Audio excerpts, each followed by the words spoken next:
So today we are cooking okra. This is breadfruit, African breadfruit. So we are cooking okra. As I was coming back this evening, I saw a lady selling this. So I said, we must cook okra today. I must eat okra this evening.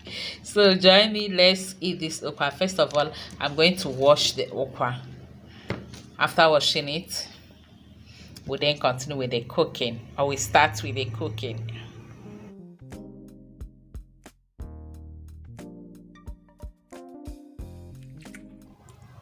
So I will start by giving the okra a good wash.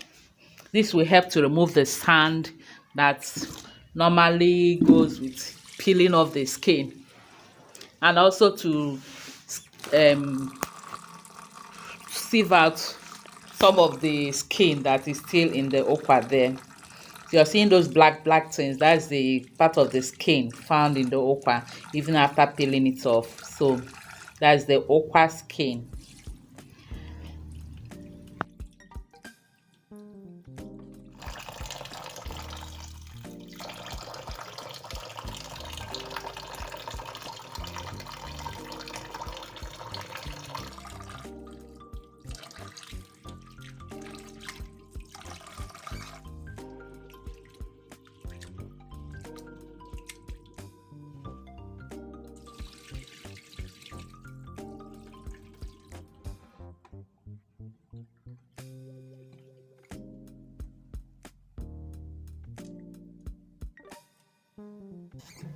After rinsing it several times, I will then take it out from the water little by little.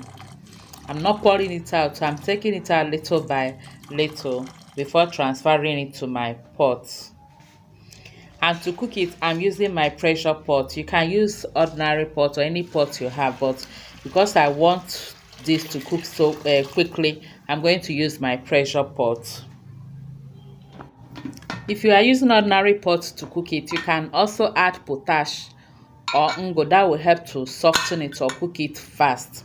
But because I'm using pressure pot, I don't need that.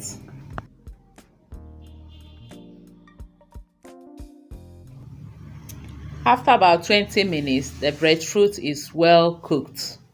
It's soft enough.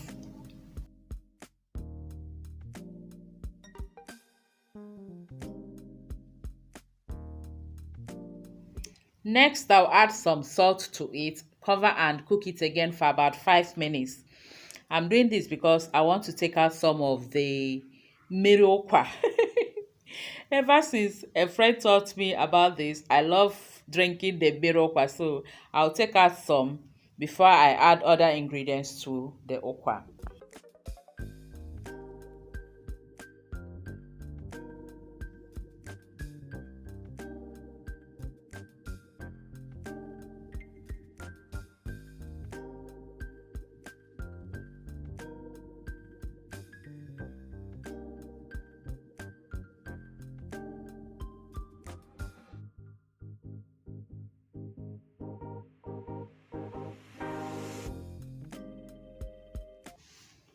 Now to make the porridge, I'll add some washed dry fish. I have a blended pepper and onions here. I'll also add that. Some crayfish powder and seasoning cubes.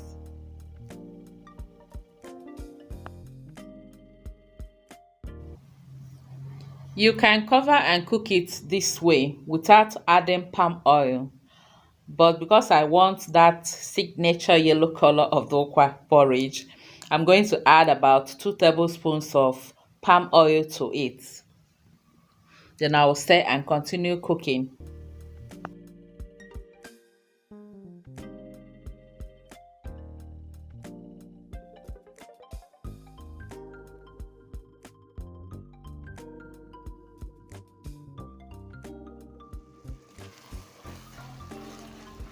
After about 10 minutes, our breadfruit porridge or okra porridge is very ready. I will stir it very well. Stirring it will help it to come together and also thicken it. Then I like to add scent leaf to mine, so I'm just adding scent leaf there. You can add the bitter leaf. Some people like to add bitter leaf, but I want everything sweet. Taste for salt, mine is very okay and very delicious. After about a minute of stirring and cooking for that leaf, our okra is ready. The only thing remaining is to serve it. And here I have it. See the okra water, abi mirror okra there. And this okra was so delicious. I hope you enjoyed watching the video. Please don't forget to give the video a like and also share to your friends and loved ones. Thank you so much. Until I see you again in our next video, remain blessed and safe. I love you all. Bye bye.